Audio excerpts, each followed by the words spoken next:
It is now late autumn and time to take our garden and set it up for the winter. We're basically going to be winterizing our garden today, and I have a full list of all the tasks that I need to get done today in order to make sure that our garden is ready for the winter. Now, I actually hate the cold, so I'm doing this a little bit earlier, but some of these tasks you could do probably at the first sight of frost. But I definitely want to get in before this, otherwise my fingers will definitely freeze along doing some of these items.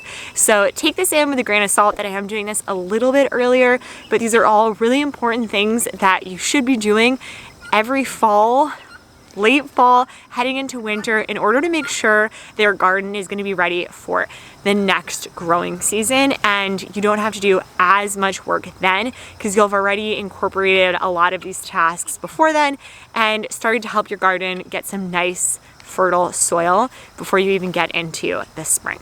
So we're gonna head along into the garden and start to get some of these tasks done. And the first one is going to actually be harvesting the rest of our root vegetables, as well as anything else that might still have any fruits or veggies on it. So come on, and we're gonna go ahead and harvest. You can tell that these sweet potatoes are done because all their leaves have started to turn brown, and that's when you really know they're ready. And we tried to leave some of them in a little bit longer because we honestly just didn't need all that many sweet potatoes at that time. So now we're just harvesting the rest. And as we're doing this, you might notice that there are some chickens. That's because in the winter, we'll start to open up our garden to the chickies.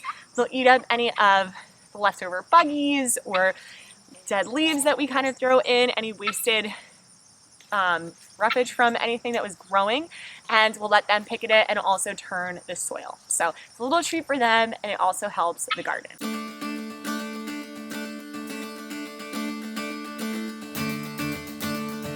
That's a really big one.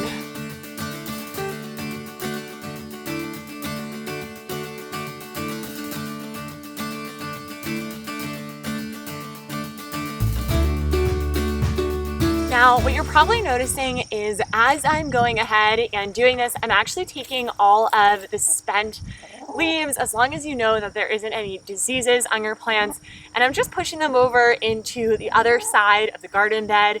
It's actually really good to cut any of these out with a cutter and just cut them at the root. We're going to do this with all of our spent plants in just a bit, and this is going to help to give some organic matter into the rest of the garden, and we'll just leave that there for next year.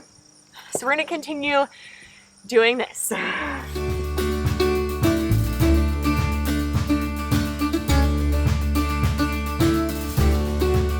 Oh my gosh, this one's like the size of my head. I'm gonna keep going ahead and harvesting these, and we'll be back in just a bit with our next winterizing item on our checklist. Oh my gosh, talk about a good sweet potato harvest. We have some Mondo sweet potatoes, and I'm gonna go ahead and rinse these off in the kitchen, and then we can really store these for a couple of months, which is really great with your root vegetables. We're also gonna go ahead, pick some tomatoes along the way because we have a few lingering tomatoes, and then we're gonna actually plant some winter crops. So today we're going to be planting garlic, and garlic is actually supposed to be planted in the late autumn because it has such a long growing season. So in the winter, it will be in there starting to root down. In the spring, we'll start to see the tops.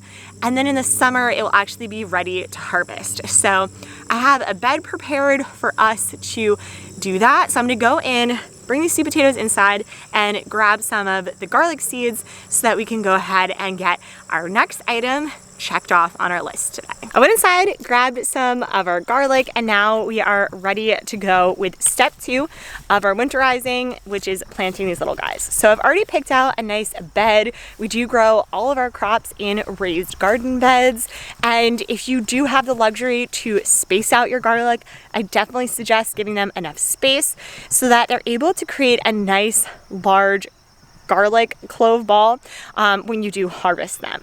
But what you really want to do is give them around 3 to 6 inches. So we're going to make nice 3 rows in our bed around 12 to 18 inches apart for each row, and then we'll plant these guys inside. The next step is if you have any potted plants that can't weather the winter, you're gonna go ahead and bring them into maybe a detached garage or a part of your barn, which is what we're gonna do. So Chris is actually back and we're gonna pile these up and start to bring them into the barn so that they can winterize in there and they won't all die over the winter out here.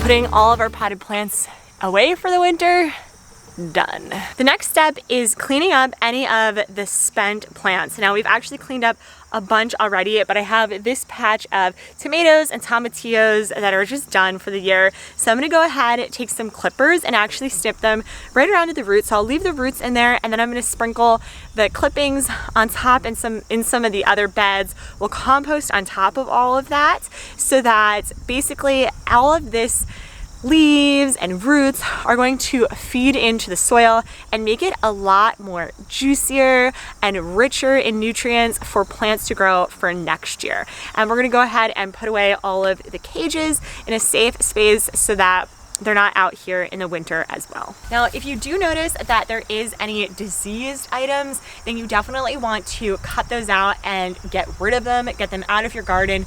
Don't even put them in a compost area, just dispose of them because you don't want them to be in your garden bed for next year. Our next step is going to be creating a layer on top of our garden beds to help keep all of the nutritious soil locked in. And there's a few things that you can do this with. You can either provide some mulch or compost, or you can even do something like straw on top.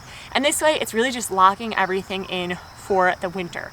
We're probably gonna do a combination of mulch, compost, some dried up shredded leaves, as well as some straw, depending on what we have around at our homestead and on our land, so we don't have to get too much. I actually have right here in this wheelbarrow some of the compost and mulch from our chicken coop that we cleaned out and we actually let sit and kind of cool off for a bit. So we're gonna go ahead and put this onto the garden beds as much as we can, and then I'll probably cover with some leaves and hay with the remainder. Honestly, it's just gonna be a lot less tasking on the body than shoveling and pushing this on, as well as it's gonna provide the same protection. And by actually having some dried up leaves, it will create some nice crevices for butterflies to actually have their larvae in them. So you will be helping out all of your beautiful butterflies for the spring as well. Typically, once you let your chickens into the garden, they never wanna leave it. And these guys are very friendly, so they're definitely enjoying this. But we're probably gonna have to get a couple more wheelbarrows of this and keep laying them on top, which is what I'm gonna go ahead and start to do now. But what's really nice about this is if your garden beds are getting a little bit lower, this is gonna help bring them up so that in the spring, you don't have to get as much soil or compost because they'll already be a little bit higher. And you can even hide some leaves underneath here so that they can start to decompose and create some rich organic goodness for all of your seeds and plants in the spring.